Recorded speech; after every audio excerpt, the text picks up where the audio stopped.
Olá, sexto ano, tudo bem com vocês? Então, na aula de hoje nós vamos fazer a correção das páginas 15 a 18 da apostila envolvendo o gênero textual relato de viagem. Sendo que, na verdade, os exercícios começam mesmo na página 16, analisando então um texto de Amir Klink. Número 4 diz assim: assinale a alternativa correta considerando o trecho lido. Quem conta os acontecimentos? Uma pessoa real. Esse texto, os acontecimentos contados ocorreram na realidade. Esse texto é indicado para leitores que gostam de relatos reais de viagem. E no D, ele pede para a gente grifar nos dois últimos parágrafos do fragmento as palavras ou expressões que indiquem tempo. Então, no penúltimo parágrafo, nós temos até a hora do jantar, aos poucos, em menos de 20 minutos.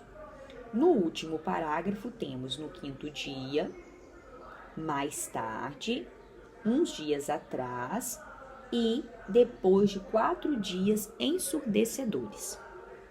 Nesse trecho, os fatos são relatados em ordem cronológica, à medida, na ordem em que aconteceram. No 5, na página 17, o que basicamente distingue um relato de viagem de uma obra fictícia imaginada sobre uma viagem? A ideia de que o fato, dos acontecimentos relatados serem reais. Do texto lido, copie um exemplo de trechos narrativos, isto é, nos quais predomina o relato das ações vividas. Nesse número 6, entre A, B e C, eu vou apresentar a vocês sugestões. Se por acaso o trecho que colocaram, não for o mesmo e vocês tiverem dúvidas se estão corretos, vocês podem entrar em contato. Sendo que também nós estamos retirando de um trecho, de um texto, usamos aspas. Acordei no dia seguinte, sobressaltado, dolorido, após o esforço feito na véspera. Mal me lembrava de ter deitado para dormir.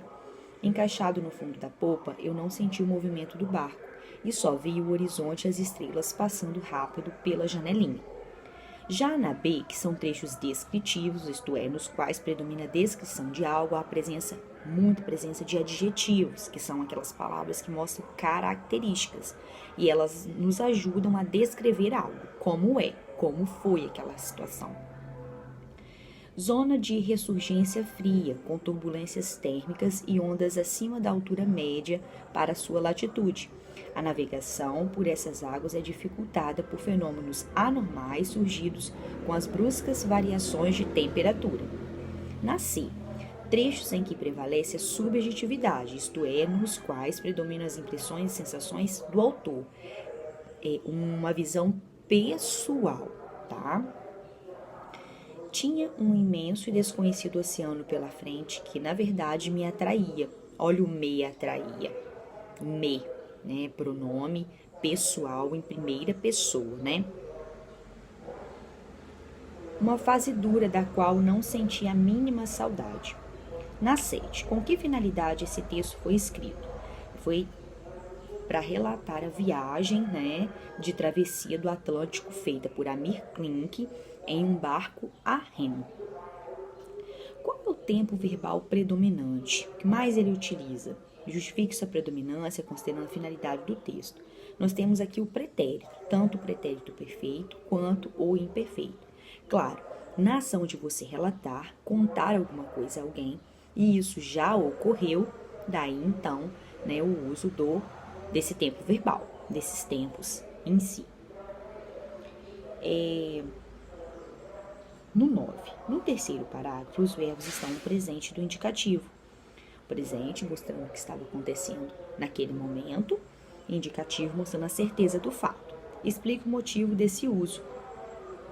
Nós temos ações nesse parágrafo que acontecem continuamente, tá? Como o vento soprar, moer as dunas, carregar areia, deixar os diamantes à flor da superfície, E isso justifica o uso desse tempo, porque eram ações que continuam acontecendo. Acontecem, como eu disse, continuamente. Na 18, último exercício, temos: releia esta frase. Engraçado como o nosso estado de espírito é relativo. A escolha de palavras feita pelo autor permite imaginar que na linguagem do texto predomina a informalidade. Em que você se baseou para responder no item anterior? A gente pode pensar nesse vocábulo, nesse termo engraçado, que é bem comum na linguagem coloquial, na fala, tá? Então, a gente substitui, por exemplo, de uma maneira mais formal, poderia ser, né, um interessante, curioso, ó. Interessante como o nosso estado de espírito é relativo. Agora, como ele optou pela palavra engraçado, que é típica da linguagem informal, então a gente utiliza, classifica essa linguagem como informal, tá bom? Então, aqui a gente encerra a nossa correção de hoje. Qualquer dúvida, é só entrar em contato. Um beijo e até a próxima!